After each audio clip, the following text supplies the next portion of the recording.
সকালের আলো ফুটতেই পুলিশের গাড়ি এসে হাজির হয় অরিয়নদের বাড়ির সামনে। গতকাল সারা রাত কেউ ঘুমায়নি।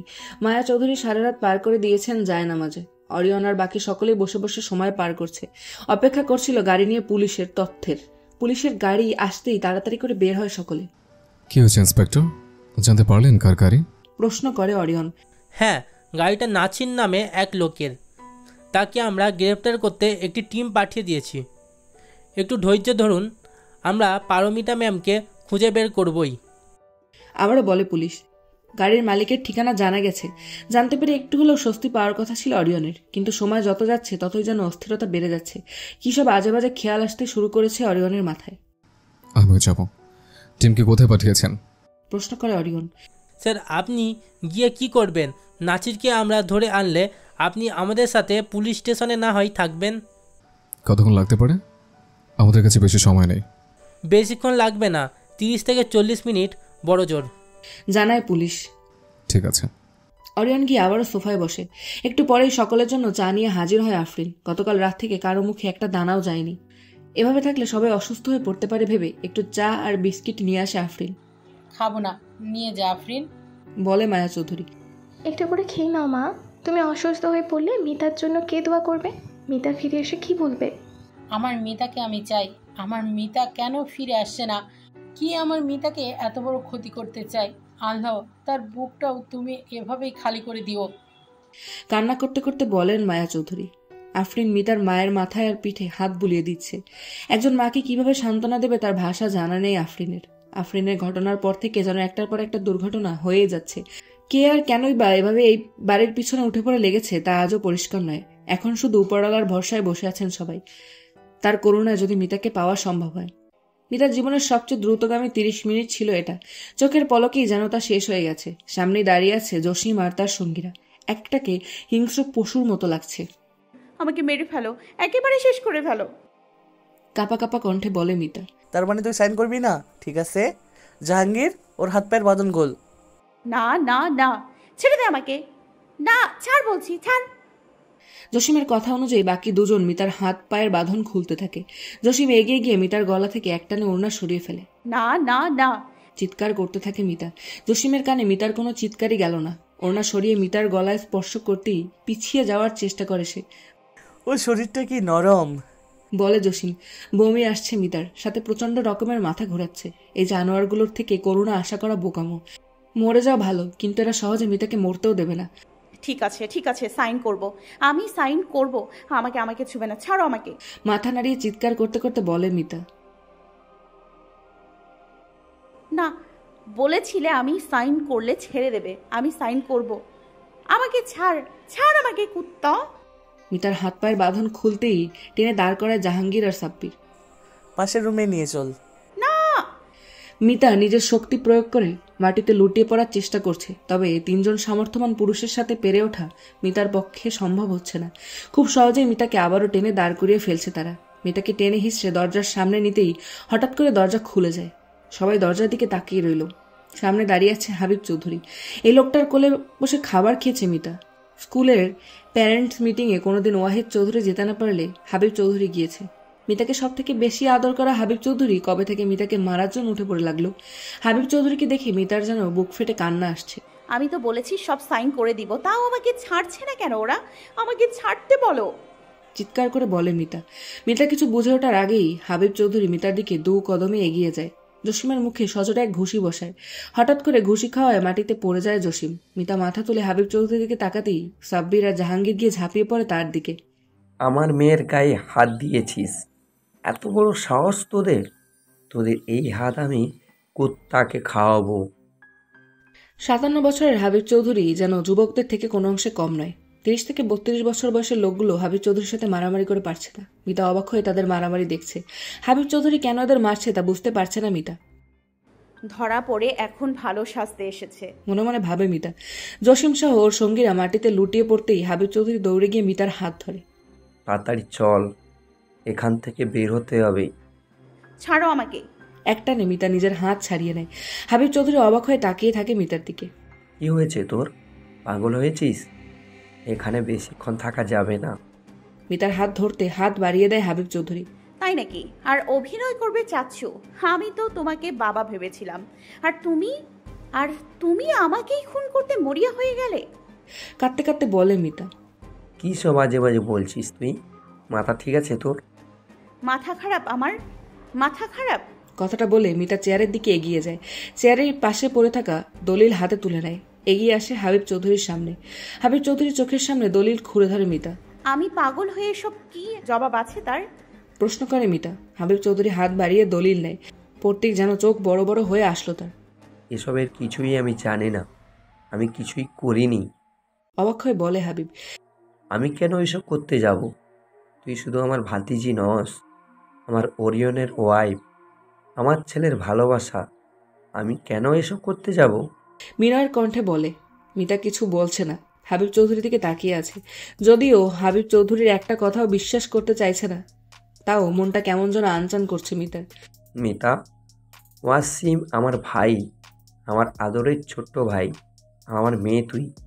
আমি এসব জীবনেও ভাবতে পারিনি কেউ কেউ এসব ইচ্ছে করে করছে। মিতার দুবাহু আলতো করে ধরে বলে হাবিব চৌধুরী। তুমি না করলে আর কে চাইবে এসব করতে? কারণ আমাকে তো মিতা কথাগুলো বলতে গিয়েও থেমে গেল, কিছু একটা ভাবতে লাগলো। অন্য পাশ থেকে কেউ একজন বলে ওঠে। মিতা আর হাবিব চৌধুরী একই সাথে কণ্ঠস্বরের দিকে তাকাতেই মিতা দুপা পিছিয়ে পড়ে। মিতার মুখটা ফ্যাকাশে হয়ে গেছে। অবিশ্বাসের সহিত তাকিয়ে আছে সামনে দাঁড়িয়ে থাকা কবির রহমানের দিকে। সামনে দাঁড়িয়ে আছে কবির রহমান, তার পিছনে আছে 10 থেকে 15 জন। সবার হাতেই কিছু না কিছু আছে। এত সুন্দর নাজেরা দেখতে পারবো ভাবিনি। রুমের মধ্যে প্রবেশ করতে করতে বলেন কবির রহমান। এই গাধাটাকে 6 মাস আমার বাসায় রাখাই ভুল ছিল। শুধুমাত্র উইল আছে বলে বাঁচিয়ে রেখেছিলাম, তা না হলে। কথা বলতে বলতে চেয়ারের উপর গিয়ে বসেন তিনি। তুমি মিথ্যা বলেছিলে। অবাক হয়ে প্রশ্ন করে মিতা। তুমি এখানে কি করছো করিম? প্রশ্ন করে হাবিব চৌধুরী। মিতা বড় বড় চোখ করে হাবিব চৌধুরীর দিকে তাকায়। কিসের করিম? উনি তো কবির রহমান, আমার নানা ভাই। হাবিব চৌধুরীর দিকে তাকিয়ে বলে মিতা। মিতাকে বলে হাবিব চৌধুরী। কী সব আজে বাজে বলছিস? উনি তো নানা ভাই নন, উনি তো নানার চাচাতো ভাই করিম রহমান। অবাক দৃষ্টিতে তাকিয়ে থেকে বলে মিতা। বিশ্রীভাবে হাসতে থাকে করিম রহমান। নাসিরকে ধরে পুলিশ স্টেশন নিয়ে যাওয়া হয়েছে। একটু আগেই ইন্সপেক্টরের কল এসেছে। অরিয়ন আর আফরিন রেডি হয়ে নিয়েছে, এক্ষুনি বের হয়ে যাবে। অরিয়ন তাড়াতাড়ি করে বের হয়ে দরজার সামনে যেতেই প্রাইভেট কার এসে থামে। গাড়ি থেকে বেরিয়ে আসে আবরার। কোথায় ছিলি তুই? মেয়েটাকে যে গাড়িতে করে তুলে নেওয়া হয়েছে তার মালিকের খোঁজ পাওয়া গেছে, সেখানে যাচ্ছে বলে অরিয়ন। সেখানে আর যেতে হবে না। মানে কেন? ভ্রু কুচকে বলে অরিয়ন। কারণ মিতার খবর আমি নিয়ে এসেছি, বাবা সেইখানেই আছে। জবাব দেয় আবরার। কি? বাবা সেখানে আছে? শুধু তাই নয়, ছোট চাচু ওখানে আছে, মানে লুকিয়ে আছে। যত দ্রুত সম্ভব আমাদের সেইখানে যেতে হবে। পুলিশকে কল করো। কি বলছিস তুই? কিছু বুঝতে পারছি না। পরের খোঁজ তোরা কিভাবে পেলে? গাড়িতে সব বলবো, এখন তাড়াতাড়ি চলো, হাতে একদম সময় নেই। কথাটা বলেই গাড়িতে উঠে বসে আবরার। তুমি এখানেই থাকো। আফরিনকে বলে গাড়িতে গিয়ে বসে অরিয়ন। যেভাবেই হোক এবার মিতাকে হারাতে দেবে না অরিয়ন। হাওয়ার গতিতে গাড়ি ছুটে চলেছে। গাড়ি ছেড়েছে 5 মিনিটের মতো হবে, কিন্তু এর মধ্যেই হাজারখানেক প্রশ্ন করে ফেলেছে অরিয়ন। কিভাবে হাবিব চৌধুরী মিতার খবর জানতে পারলো? আবরারই বা কেন চট্টগ্রাম থেকে হুট করে ঢাকা চলে আসলো? আর সবকিছু জেনে থাকলেও কেনই বা তা অরিয়নকে জানানোর প্রয়োজন মনে করেনি কেউ? কিছু কি বলবি নাকি এভাবে বসে থাকবে? বিরক্ত হয়ে বলে অরিয়ন। তুমি ঢাকাতে চলে আসার পর বাবা ঠিক করেন উনিও ঢাকাতে যাবেন। কি কারণে মিতা চলে গেল তা জানতে চাচ্ছিলেন উনি। বাবা ঠিক করেছিল পার্কে যাওয়ার 30 মিনিটের মধ্যে তুমি যদি মিতাকে নিয়ে না ফেরো, তাহলে উনি জোর করে হলেও মিতাকে নিয়ে আসবে। তোমার কষ্ট আর সহ্য করতে পারছিলেন না বাবা। বাবা যখন পার্কে পৌঁছালেন তখন মিতাকে কারা যেন জোর করে গাড়িতে তুলে নিচ্ছিল। কোনো কিছু না ভেবেই তাদের গাড়ির পেছনে ড্রাইভারকে পাঠিয়ে দেন বাবা। এরপর পার্কের থেকে তোমাকে হাসপাতালে নিয়ে যায়। তোমাকে হাসপাতালে রেখেই আমাকে কল করেন। আমি আর মা চলে আসাতেই বাবা আমাকে সব কিছু খুলে বলেন। আমি সাথে সাথে ছোট চাচ্চুকে সবটা জানাই। এরপর তোমাকে হাসপাতালে রেখে আমি আর বাবা রওনা হই মিতাকে খোঁজার উদ্দেশ্যে। তারপর? জিজ্ঞেস করে অরিয়ন। ড্রাইভারের দেওয়া ঠিকানা অনুযায়ী আমরা নারায়ণগঞ্জে পৌঁছাই। মিতাকে এক নতুন তৈরি করা বিল্ডিংয়ে রাখা হয়েছে। এলাকাটা এখনো জনশূন্য, মানুষের আনাগোনা প্রায় নেই বললেই চলে। তোর একটা রাত অপেক্ষা করলি, পুলিশকে ফোন দিয়ে জানালি না কেন? তোর একটা রাত অপেক্ষা করলি, পুলিশে ফোন দিয়ে জানানি না কেন? তাহলে আজ মিতা এখানে থাকতো। রাগ হয়ে বলে অরিয়ন। মিতার ঠিকানায় পৌঁছাতে আমাদের মধ্যরাত হয়ে গেছিল। ওরা কয়েকবার গাড়ির পরিবর্তন করে নিয়ে এসেছে মিতাকে। গাড়িতে 5-6 জনের মতন থাকলেও ঘটনাস্থলে গিয়ে দেখতে পাই ওরা সংখ্যায় 20 থেকে 25 জন হবে। 2-4 জনের হাতে অস্ত্র। গতকাল থেকেই ওরা বিল্ডিংয়ে আছে। সারা রাতেও বিল্ডিং থেকে বের হয়নি। সকালে অর্ধেকের বেশি লোক বেরিয়ে যেতেই আমরা ঠিক করেই মিতাকে ছাড়িয়ে নিয়ে আসবো। কিন্তু ওদের মধ্যে একজনের কথা বলে আমরা জানতে পারি এইসব কোনো দুর্ঘটনা বা ছিনতাইকারীর কাজ নয়। এরা সকলেই ভাড়া করা সন্ত্রাসী, কারো নির্দেশে মিতাকে তুলে এনেছে। কি বলছিস এসব? তাহলে কি ওসব ওরাই করেছে? অবাক হয়ে বলে অরিয়ন। মাথা নাড়িয়ে হ্যাঁ বলে আবরার। বাবা আমাকে আর ছোট চাচুকে পাঠিয়ে দেন। পুলিশের সাহায্য ছাড়া মিতাকে ছাড়িয়ে নেওয়া সম্ভব নয়, তা বুঝতে পারি আমরা। বাবা বুঝতে পারলেন দেরি করলে হয়তো এর ফলাফল ভালো নাও হতে পারে, তাই আমাকে আর। ফ্ল্যাশব্যাক। আজ ভোরবেলা। তুই আর ওয়াহিদ গিয়ে পুলিশ আর ওরিয়নকে সব জানা। আমি এখানে ওদের উপর চোখ রাখছি। এখানে নেটওয়ার্ক না থাকার কারণে ফোন করা সম্ভব হচ্ছে না, বলেন আতঙ্কিত হাবিব চৌধুরী। কিন্তু ভাইয়া, তোমরা এখানে একা থাকা উচিত হবে না। অরিয়ন থাকুক তোমার সাথে, বলে ওয়াহিদ চৌধুরী। না সমস্যা নেই, আমি এখানে লুকিয়ে থাকবো। তুই পুলিশের কাছে সরাসরি চলে যাবি। আর আরিয়ান, তুই গিয়ে অরিয়নকে সবটা বুঝিয়ে বলবি। কিন্তু বাবা তুমি একা এখানে? কোনো কিন্তু মিন্তু না। এক কাজ দুজন করতে গেলে খুব দেরি হয়ে যাবে। যত দ্রুত সম্ভব পুলিশ নিয়ে আয়। তুমি সাবধানে থেকো। চিন্তিত আবরার বলে। বর্তমান চেয়ারে বসে আছেন করিম রহমান। মুখে তার বিজয়ের হাসি। অন্যদিকে অবাক হয়ে করিম রহমানের দিকে তাকিয়ে আছে মিতা। নিজের দু চোখে যেন বিশ্বাস করতে পারছে না কিছু। কি চাই তোমার? মিতাকে কেন বন্দি করেছ? প্রশ্ন করে হাবিব চৌধুরী। কি চাই তা সবটা তো তোমার জানা হাবিব। নাকি মেয়েকে কষ্ট দিতে চাও না বলে এবারও লুকাবি? ব্রুকুচকে বলতে থাকেন করিম রহমান। তুমি আমার নানা ভাই না? এক পা এগিয়ে গিয়ে কাপা কাপা কণ্ঠে বলে মিতা। এতদিন মানে? মিতার কাছে গিয়ে বলে হাবিব চৌধুরী। এতদিন তুই এর সাথে ছিলি? প্রশ্ন করে হাবিব। মিতা কিছু না বলেই করিম রহমানের দিকে তাকিয়ে আছে। করিম রহমান আগ্রহ নিয়ে মিতা আর হাবিব চৌধুরীকে দেখছে। মনে হচ্ছে তার সামনে কোনো নাট্যমঞ্চ চলছে। মিতা কিছু না বলে মাথা নিচু করে ফেলে। মনে হচ্ছে বাংলা সিনেমা দেখছি, তাই না জসিম? হাসতে হাসতে বলে করিম রহমান। করিম রহমানের কথাটা বলতেই রুমের সকলে একযোগে হাসতে শুরু করে। ওই ওদের আপ্যায়ন কর ভালো করে। কথাটা বলতেই কয়েকজন গিয়ে মিতা আর হাবিব চৌধুরীকে ধরে ফেলে। চেষ্টা করে লাভ নেই জেনে চুপ করে রইল হাবিব। কিছুক্ষণের মধ্যেই চেয়ারে বেঁধে ফেলা হলো মিতা আর হাবিব চৌধুরীকে। নাও নানা ভাই, এখানটায় সাইন করে ফেলো। মিতার দিকে দলিল এগিয়ে দিয়ে বলে করিম রহমান। রাগে ঘৃণায় মিতার তীক্ষ্ণ দৃষ্টিতে করিম রহমানের দিকে তাকিয়ে থাকলো। কোনো জবাব না দিয়ে করিম রহমানের মুখে থুতু নিক্ষেপ করে মিতা। সাথে সাথে চড় মারে করিম রহমান। তোরে তো করিম রহমানের কথা শেষ হওয়ার আগেই মোবাইলে কল বাজতে শুরু হলো। মোবাইল স্ক্রিনের দিকে তাকিয়েই মুচকি হাসি দেন করিম রহমান। হ্যালো এমপি সাহেব। কল রিসিভ করে কথা বলতে বলতে রুম থেকে বেরিয়ে যায় করিম রহমান। থাপ্পড়ের কারণে মিতার ঠোঁটের ক্ষতস্থান থেকে রক্ত পড়তে শুরু করেছে। চোখের কোণে পানি। ব্যথার চাইতেও ধোকা খাওয়ার কষ্ট যেন মানতে পারছে না মিতা। উনি যে আমার নানা ভাই না, তা কিভাবে জানলে তুমি? নিচের দিকে তাকিয়ে থেকে প্রশ্ন করে মিতা। তোর জন্মের আগে একবার তোর মার সাথে গিয়েছিলাম তোর নানু বাড়ি।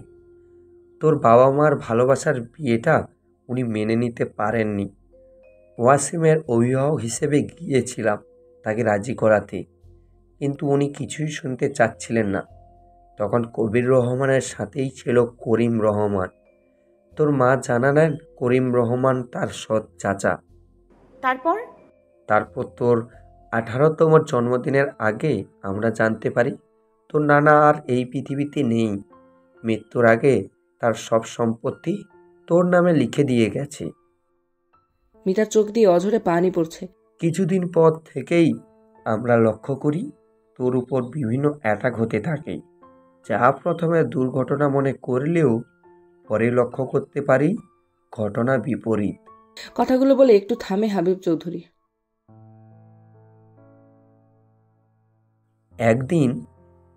একদিন কুরিয়ারে আমাদের কাছে একটা উইল আসলো। তাতে লেখা ছিল কবির রহমানের সব সম্পত্তির মালিক অস্থায়ীভাবে তোর অভিভাবক হবে যতদিন না তুই 21 বছরে পা দিচ্ছিস ততদিন। 21 বছর হলেই সব সম্পত্তি অফিসিয়ালি তোর হয়ে যাবে। 21 বছরের আগে তুই বা তোর অভিভাবকের কিছু হয়ে গেলে সব সম্পত্তি চারিচিটিতে চলে যাবে।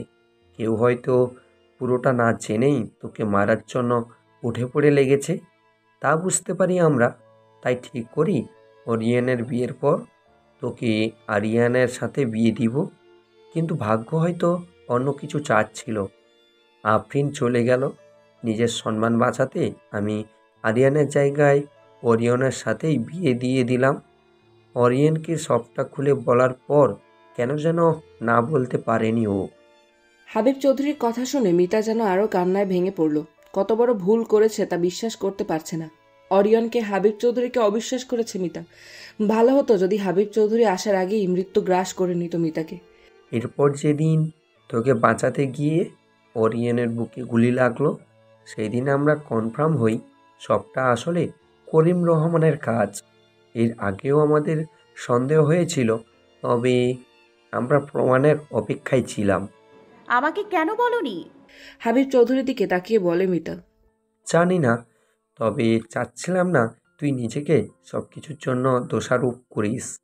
নিজের মা বাবার মৃত্যুর জন্য নিজেকে অলক্ষ্মী ভাবতিস তুই। তার উপর অহনার বিষয়টা জেনে গিয়েছিলি। তোর ছোট মনে এত কষ্ট দিতে চাচ্ছিলাম না আমরা কেউ। মিতা কষ্টে নিচের দিকে তাকিয়ে ঠোঁট কামড়ে ধরে। কি করলে এই অপরাধ বোধ থেকে বেঁচে ফিরবে তা জানে না। কত বড় পাপ করেছে মিতা তাই বুঝতে পারছে। এই জন্যই হঠাৎ করে আমাকে খুন করার আইডিয়া বাদ দিয়ে নিজের কাছে নিয়ে গেল, যেন সব সম্পত্তি আমি নিজে থেকে তার নামে লিখে দিই। কঠোর কণ্ঠে বলে মিতা। তোর উচিত ছিল আমাদের জিজ্ঞেস করা। মন খারাপ করে বলে হাবিব চৌধুরী। আমি জিজ্ঞেস করেছিলাম তোমাকে, তুমি বলেছিলে এই নামে কাউকে চেনো না। কারণ আমি রেগেছিলাম তোর নানার উপর। ও আসিম আর সুমাইয়ার মৃত্যুর খবর শুনেও তিনি আসেননি একটিবার, তাই না বলেছিলাম। আর আমি বাবাকেও জিজ্ঞেস করেছিলাম, উনি বলেছেন নানা ভাইয়ের নাম কবির রহমান। ভুল তো বলেনি, তোর বোঝাই ভুল ছিল। হ্যাঁ, আমার বিশ্বাসের এত বড় সুযোগ নেবে তা বুঝতে পারিনি আমি। মার সাথে ওনার ছবি দেখে বিশ্বাস করে ফেলেছিলাম। যা হয়েছে তো হয়েছে, এখন শুধু দোয়া কর ওরা কিছু করে ফেলার আগেই যেন পুলিশকে নিয়ে আরিয়ান চলে আসতে পারে, বলে হাবিব চৌধুরী। খালি এক মাঠের প্রান্তে এসে গাড়ি থামায় আবরার। এখানে কেন রাখলে? আশেপাশে কিছু দেখতে না পেয়ে বলে অরিয়ন। এখান থেকে হেঁটে যেতে হবে, তা না হলে ওরা বুঝে যাবে, বলে আবরার। প্রায় 20 মিনিট হাঁটার পর চোখের সামনে 2-3টে বিল্ডিং দেখতে পায় অরিয়ন। সবগুলো এখনো পুরো কমপ্লিট হয়নি। ওইটাই রাখা হয়েছে মিতাকে। একটা 4তলা ভবন দেখিয়ে বলে আবরার। আগে বাবার সাথে দেখা করতে হবে। অরিয়ন আর আবরার লুকিয়ে লুকিয়ে ভবনের পিছনে গিয়ে হাবিব চৌধুরীকে দেখতে না পেয়েই চমকে যায়। বাবা তো এখানেই থাকার কথা ছিল। এখানে থাকার কথা থাকলে কোথায় গেল? আবার মিতার কাছে যায়নি তো? একা একা? আগে দেখি মিতাকে কোথায় রেখেছে। চল। দুই ভাই একসাথে যতটা পারছে লুকিয়ে লুকিয়ে মিতা আর হাবিব চৌধুরীকে খোঁজার চেষ্টা করতে লাগলো। নিচতলায় কাউকে দেখতে না পেয়ে 2য় তলায় ধীরে ধীরে ওঠে দুজনে। ভাইয়া। নিজের ঠোঁটে আঙুল রেখে বলে অরিয়ন। ইশারা দিয়ে কিছু দেখাতেই বুঝতে পারে আবছা আবছা কথা শোনা যাচ্ছে। এখানে আছে ওরা। ফিসফিস করে বলে অরিয়ন। হ্যাঁ, জবাব দেয় আবরার। তড়িঘড়ি করে রুমের মধ্যে প্রবেশ করে করিম রহমান। চেহারায় বিরক্তির ছাপ। হঠাৎ করে এরকম করার মেজাজ খারাপ হওয়ার কারণ বুঝতে পারছে না মিতা। সাইন করেছে? জিজ্ঞেস করে করিম রহমান। সন্ত্রাসীদের মধ্যে একজন মাথা নাড়িয়ে না বলে। তুই হারামজাদা আমাদের ফলো করছিলি তাই না? হাবিব চৌধুরী কাছাকাছি গিয়ে বলে করিম রহমান। হাবিব চৌধুরী কিছু বলল না, আলতো করে একটা হাসি দিল। ওই, ওর সাইনটা লাগবে না, টিপসই নিব, কালের ব্যবস্থা কর। এখানে আর বেশিক্ষণ থাকা যাবে না। ও একা এসেছে নাকি তাও নিশ্চিত করে বলতে পারছি না, বলে করিম রহমান। কি বলেন স্যার? জিজ্ঞেস করে আতঙ্কিত জসিম। এমপি সাহেব কল দিয়েছিলেন, তাড়াতাড়ি কাজ শেষ করতে হবে। উনি ঝামেলায় জড়াতে চান না, যতটুকু দরকার হেল্প করবেন বলেছেন, তাই যা করার তাড়াতাড়ি করতে হবে। টিপসি নিলে কেউ বিশ্বাস করবে? ওরা তো কেসও করতে পারে। তুই চুপ থাক, দরকার পড়লে ওর হাত পা ভেঙে দেব কাজ শেষে, বলে করিম রহমান। সারা জীবন তোর নানার সাথে ছায়ার মতন থেকেছি, সব কাজ আমি করে দিয়েছি, আর ও মরার আগে সব সম্পত্তি তোর নামে লিখে দিল, আর তুই? মিতার পায়ের নিচে পা দিয়ে চাপ দেয় করিম রহমান। ভেবেছিলাম তুই সাইন করে সব খেলা শেষ করবি, কিন্তু করলি না। তোর মা বাবার সাথে সেদিন তুই মরলে আর এত অভিনয় করতে হতো না আমাকে। সেদিনের প্ল্যানও ভেস্তে গেছে, কিন্তু আজ কিছুতেই হার মানব না আমি। করিম রহমানের কথা শুনে স্তব্ধ হয়ে যায় মিতা। হাবিব চৌধুরী বড় বড় চোখ করে তাকিয়ে রইল করিম রহমানের দিকে। কি বলতে চাইছিস তুই? দাঁতে দাঁত চেপে প্রশ্ন করে হাবিব চৌধুরী। বলতে চাচ্ছি তোর ভাই, ভাবি আর আদরের মেয়েকে আমি খুন করেছি।